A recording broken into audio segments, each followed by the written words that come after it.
Thank you. Good evening from BBC London. Coming up on the programme. Patients left without answers after a major cyber attack severely impacts pathology services at 8 London hospitals. Health officials still don't know exactly how many people are affected. It takes a long time. You have to keep talking to yourself saying, you know, this operation is going to be okay, and then, yeah, it's just disheartening to find out it's not going to go ahead. Also ahead tonight. Catching the phone snatchers. A thief admits stealing 24 mobiles in one spree through the City of London. Plus, we meet the 91-year-old from Surrey who's become the first person in England to get an artificial cornea to save his sight. And I'm also known as the Boxing Bishop. the Londoner with a knockout scheme helping young people that's got a new boxing ring, thanks in part to BBC London.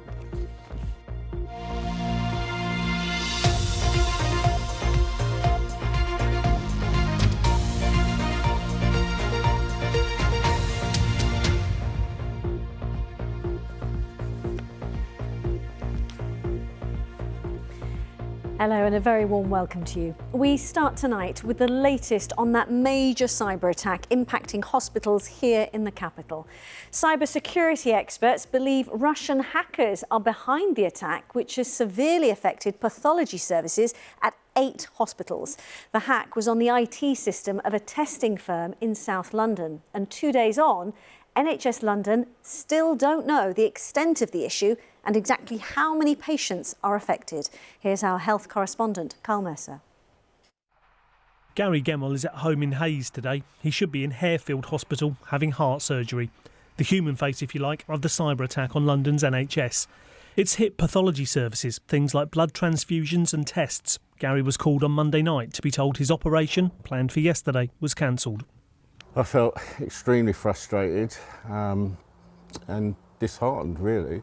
It's one of those things that you really psych yourself up for. It takes a long time. You have to keep talking to yourself saying, you know, this operation is going to be okay, and then, yeah, it's just disheartening to find out it's not going to go ahead.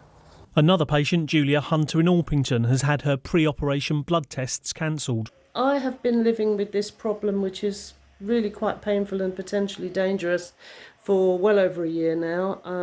I need the operation. I do appreciate that people wait a lot longer and that with more serious conditions, but it does worry me that this is getting worse. I don't want to have to miss out on my appointment date in June. This is the company, Synovis, that provides the pathology services and the one that's been hacked. This, their video promoting their high-tech lab in South London. The major South London hospitals using their services are now having to cancel or delay operations and procedures, some care being diverted to other hospitals. Synovis also works on blood testing with some 200 GP clinics and community services across all of these 6 South London boroughs. This is a very serious cyber incident in terms of its impact on ordinary British citizens, and they're locked out of that system, so they can't provide any of those tests. So anything on which, say, blood test results or blood transfusions are involved, or a whole range of other services. Now, as you might expect, we've been on the phone all day trying to find some answers. How many people have been affected by this cyber attack? How many procedures have had to be cancelled? And how long the whole situation might last? We've been to the 2 major hospitals involved. They tell us they can't talk because the folks here at NHS London are in charge of the comms. Well, the comms, it seems, doesn't extend to giving us an interview. No one, we were told, would be available today. Meanwhile, Gary and lots more like him will just have to wait. Again. Carl Mercer, BBC London. Now it's nearly 7 years since the Grenfell tragedy that killed 72 people. Tonight, Kensington and Chelsea Council is set to approve a multi-million-pound package of wellbeing support payments for bereaved families and those in the local community affected by the fire. Some of the money will come from the council itself and those involved in the construction of the tower. With more details, here's Frankie McCamley.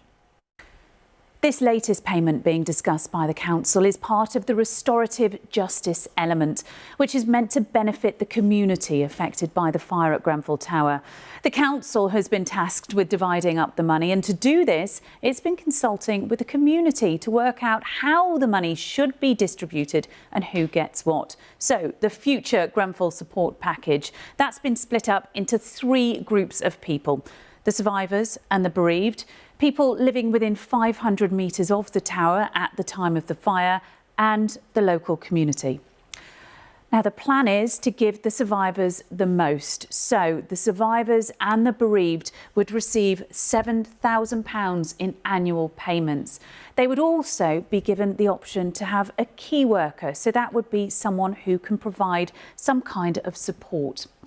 Then for those living within 500 metres of the tower at the time of the fire, they would all share £10 million, which would go towards things like free gym memberships and discounted respite breaks.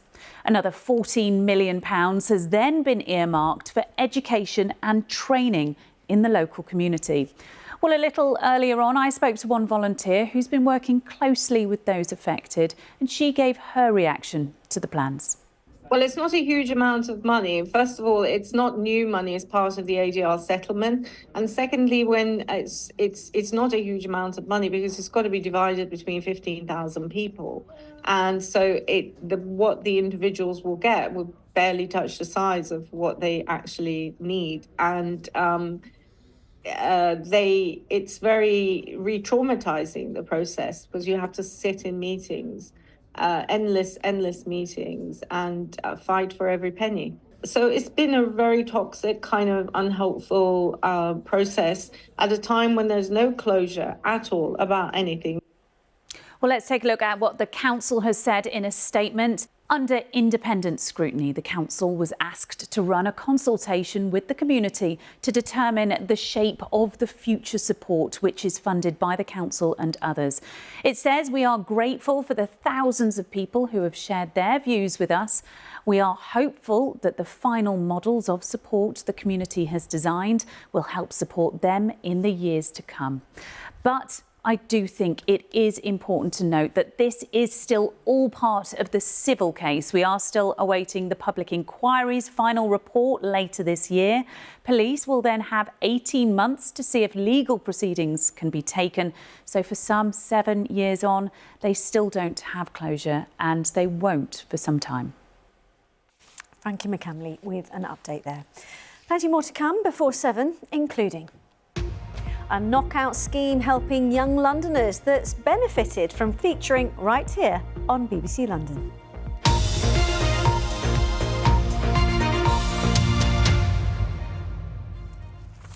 It feels prevalent on the streets of London, and it might even have happened to you. A mobile phone is stolen here every 6 minutes.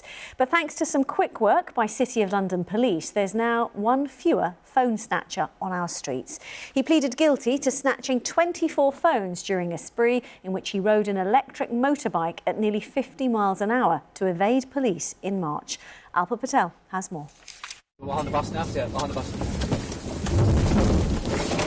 The moment Sonny Stringer is knocked off his electric bike. Officers chase him around Bank Station and arrest him. As we got down to Bank Junction, Jordan turned all the lights off of the car, so we were in an unmarked car, so they didn't know we were there. We just happened to arrive in front of them. And as we got down to Bank Junction, we could see them coming down from Cheapside behind a bus. And I've told Jordan that he's coming around behind that bus now, and he's then come round the bus on the wrong side of the road, directly towards us, at which point Jordan's done his driving bit. The suspect was Sonny Stringer, who pleaded guilty to 10 thefts covering 24 phones and dangerous driving. Police became aware of Stringer and an unknown accomplice on Blackfriars Bridge after a woman reported her phone stolen there just after 11 in the morning.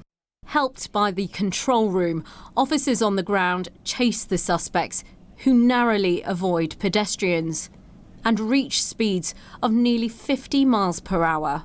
Coming down Holborn, our firearms team saw them and 2 police horses saw them. Yeah. But the speeds they were going, because the Surons go 70 miles per hour easily, and they ended up contravening a one-way system where the firearms team couldn't get round to them. But yeah, our control room had it all on camera, and they were able to track them all to the point of Bank Junction where we then saw them. Phone thefts are a big problem in London. One phone was stolen every 6 minutes in the capital last year, according to Met Police data.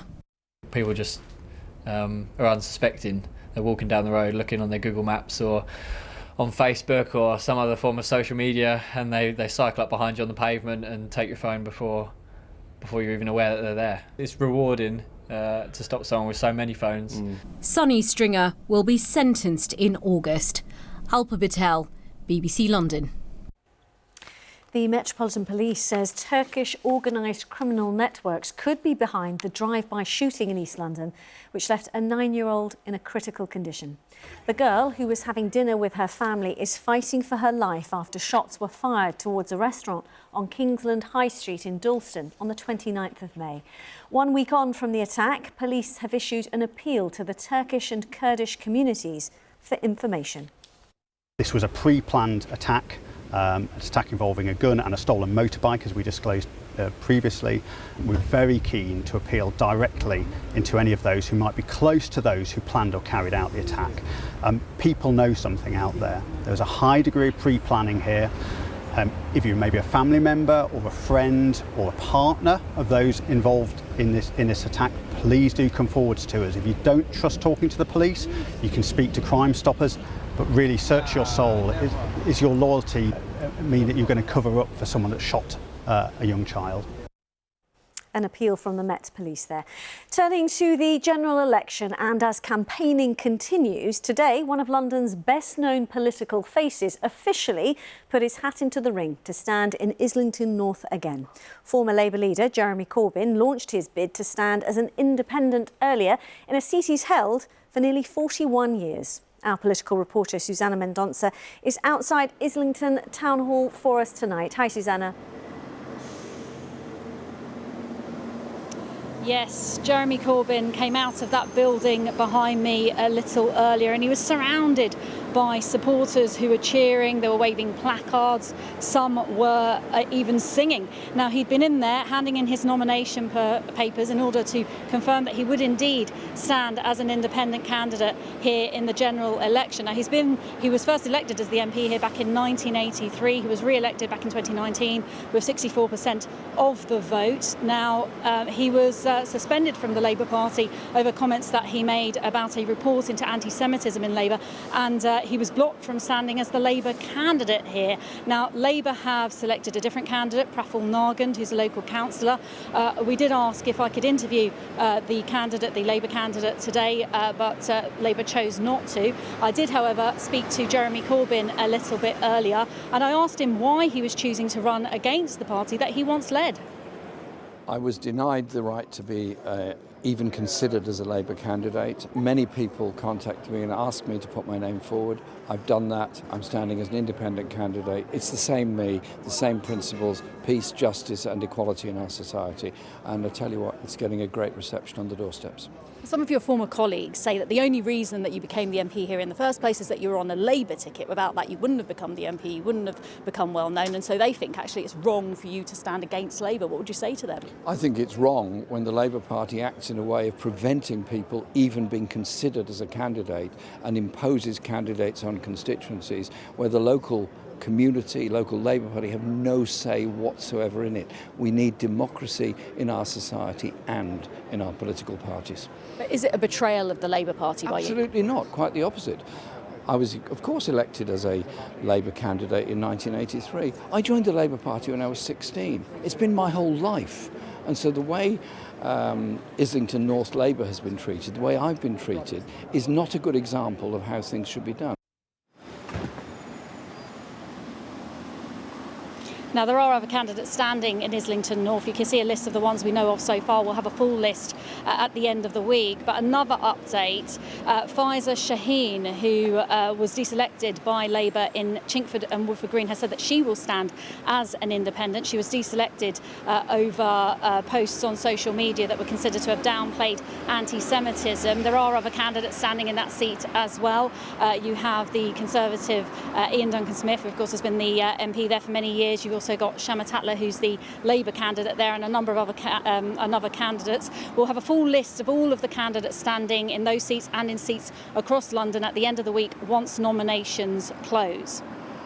And in other political news today, we have heard that the Liberal Democrats have said that they will freeze rail fares for a year if they are elected. Our transport correspondent, Tom Edwards, has more. It hasn't been an easy couple of years for rail travellers. Strikes, delays, cancellations and fare rises. It's very expensive. It's gone up a ridiculous amount. It cost me at least £20 before I even start, to be honest. Tube fares I think are fine, but train fares, especially if you want to go long distance, say to the Lake District or something, they're incredibly expensive. It's cheaper to go abroad. Today the Liberal Democrats said they'd freeze fares for 1 year. The cost $450 million over 5 years. They say they'd find that by clamping down on tax evasion. The reason we're doing this is because there are so many people right across London and the South East who have had to pay enormous increases in their rail fares over the last few years during this cost of living crisis. And we think this is a way that we can make rail travel start to become more affordable again and to really ease some of those cost of living pressures for ordinary commuters and everyday working families. Fares under the Conservatives have increased at just above inflation, although they did cap it below that last year, when inflation was over 10%. There were also proposals to create a separate organisation to run the trains and the tracks, but it didn't happen. At the moment, private companies are paid a fee to operate the service. The fares policy of ensuring that rises are capped at no more than 1% above inflation, sometimes below inflation, over the last 14 years, has helped to make sure that rail travel remains affordable whilst funding the investment in our rail network. And as somebody who's been a London commuter over the last 30 years, I've seen the transformation in the quality, particularly in suburban services. Labour says franchises will be brought back in-house when they come up for renewal, i.e. renationalisation, and they'll be run under an arm's-length organisation called Great British Railways. It says any savings that it makes could then be passed on to travellers. An influential group of MPs 2 weeks ago said 6 years of rail reform has achieved very little and the needs of passengers were not being put first. Campaigners say reform is long overdue. The public want the railways to be better value and simpler to use. We've heard from 9 out of 10 drivers that they would use the railways if it were cheaper and if it were simpler. So what we really need to see is rail fares frozen for as long as fuel duty is frozen, a simpler and better valued rail network for everybody to use, then we'll see a transformation. Nearly everyone, experts to politicians, say changes are needed on the trains, from ticketing to investment. At the moment, passengers are still waiting. Tom Edwards, BBC London. Grab your phone, because in the run-up to the general election, we're keen to hear what issues matter to you, your family and community. What you tell us in your voice, your vote, will help shape what we report on. So you can get in touch by scanning the QR code there with your smartphone, or just head to the BBC London website. That's bbc.co.uk/London. Next, to the incredible story of this 91-year-old from Surrey who's made history by becoming the first patient in England to receive an artificial cornea at Frimley Park Hospital. Cecil Farley, known to his friends as John, faced a year-long wait for sight-saving surgery after a human cornea transplant failed. But his surgeon offered him the chance to skip the queue by using an artificial one. Lakshmi Gopal has the story. A follow-up check-up after making medical history. 91-year-old Cecil Farley has become England's first recipient of a new type of transplant. You're the first patient in England to have this procedure. How does that feel? Well, I'm quite excited really, and I said, well, if it's going to help a load of younger people in the future, then let's do it and see if it works. Well, once you turn 90, you know, you've not got a lot left, so you might as well use what you've got. So where that stitch came out, I think that's where you're getting the slight discomfort from. Cecil, known as John to his friends, has had an inner corneal transplant made of artificial material, among only around 200 people in the entire world to have done so. Instead of using a human donor transplant, we're using a synthetic corneal transplant that looks a little bit like a soft contact lens, and we're attaching it to the inside of a patient's cornea with one stitch and a bubble of gas that floats it up into place. As it's not human tissue, there's no risk of the body rejecting it, and unlike other corneal grafts, it won't eventually fail. I'm really excited about this. This does seem to be a bit of a game changer, and I think it's possible that in, say, 10 years' time, we're using this not only on difficult eyes like John's that have had previous multiple surgeries, whose visual outlook may not be the best. We may be using it for virgin eyes that have had no previous corneal surgery, and so that's really exciting. I can see my hand. It'll take a few more months for John's sight to recover, but some important things are already coming into clearer view. He actually said to me the other night, I can see your face, and I said, you don't want to do that. But yes, it's a slow process, which we knew it would be, but it's gone very well. Oh, and John, when you were able to make out Elizabeth's face, that must have been quite a nice moment. Yes, oh yes. Not much. Well, you've got to be truthful. With John's surgery bringing hope of greater transplant access, things are looking brighter for patients in the future. Lakshmi Gopal, BBC London. That is incredible. Now, if this man looks familiar, it's because we featured the boxing bishop of Edmonton, as he's known, as part of our series The 32, where we meet inspirational people and personalities across London's boroughs. He supports young people by getting them off the streets and into the gym. Well, thanks in part to BBC London, he now has a brand new boxing ring, as Anna O'Neill explains. My name is Kostakis Evangelou. I came to England when I was 1 year old from Cyprus. He's long been a knockout inspiration in his North London community, but when BBC London filmed him as part of our series The 32, Bishop Kostakis went viral. I'm also known as the Boxing Bishop. Since it's been aired on BBC London, we've had a charity wanted to sponsor us, and we have a new ring put into place, which is amazing. We greatly need. For 6 months, 2004, there was a fatality every month related to gang crime and knife crime, and in collaboration with Metropolitan Police, we started the project, and it's changed the landscape of the area in a positive. Jab cross. Sports charity Yes empowers young people to reach their potential via grassroots sports, and they decided to give the Edmonton Eagles a helping hand. We heard about Edmonton Eagles through the BBC report, which was amazing. It was great that it was brought to our attention. We came down and visited the club, met the coaches, worked out through them what they needed. A boxing ring was high on their priority list, and that was something that we've been really pleased to be able to supply the club with. Jab, cross, slip, cross. Yeah. What does the new ring mean to boxers at the club? The new ring is great. There's no rips in the floor. You don't need duct tape. It's perfect. Yeah, and at the same time, it's more spacious and more comfortable to get around as well. I think the new ring helps us boxers feel that we always have the best equipment. So we're grateful to have the new ring. The club feels more up and coming. The fighters deserve it. The coaches deserve it. It's the only beginning. Bam, bam. Having the new ring really encourages the youngsters, the people using the facilities. Aesthetically, it looks great. They feel they're part of a professional setup, a professional institution, and so it's amazing. I want to thank the Yes charity as well, and yourselves, BBC London, and for giving us a platform. Amazing. Anna O'Neill, BBC London. OK, just before the weather, some news just coming into us that around 100 firefighters have been called to a fire at a 4-storey block of flats in Hackney. 15 fire engines were called to Dalston Lane at around 5:20 this evening. The fire brigade says the roof of the building is alight and producing a significant amount of smoke. Local road closures are also in place. So that news just coming into us about a fire at a block of flats in Hackney. Right now, though, let's get a check on this June weather with Louise. Hello. June? Yes, it is June, isn't it? Oh, yes, it's the summer.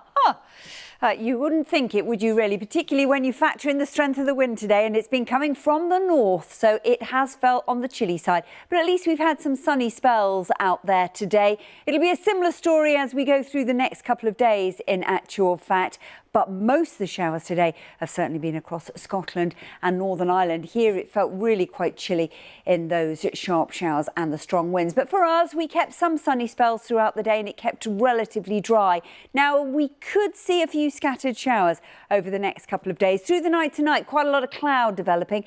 That'll prevent temperatures from falling too far, but 1 or 2 isolated showers around. So we could see temperatures first thing tomorrow morning at around 8 to 10 degrees. On the whole, it will be largely dry, but there is a slim chance of a few isolated nuisance showers just developing through the afternoon. But hopefully we keep some sunny spells, lighter winds, and on the whole, temperatures around 16 or 17 degrees. Now, that is pretty disappointing, really, for June, but the story will improve. It will take its time. So on the whole, the isobars open up for Friday. The winds will remain light. And once again, we are going to be chasing cloud amounts around with the risk of an isolated shower. So it's going to be really frustrating. If you've got garden furniture and you need to put the cushions out, you're going to be running the gauntlet, I suspect, a little. But temperatures 16 to 19 degrees with lighter winds, a little more shelter.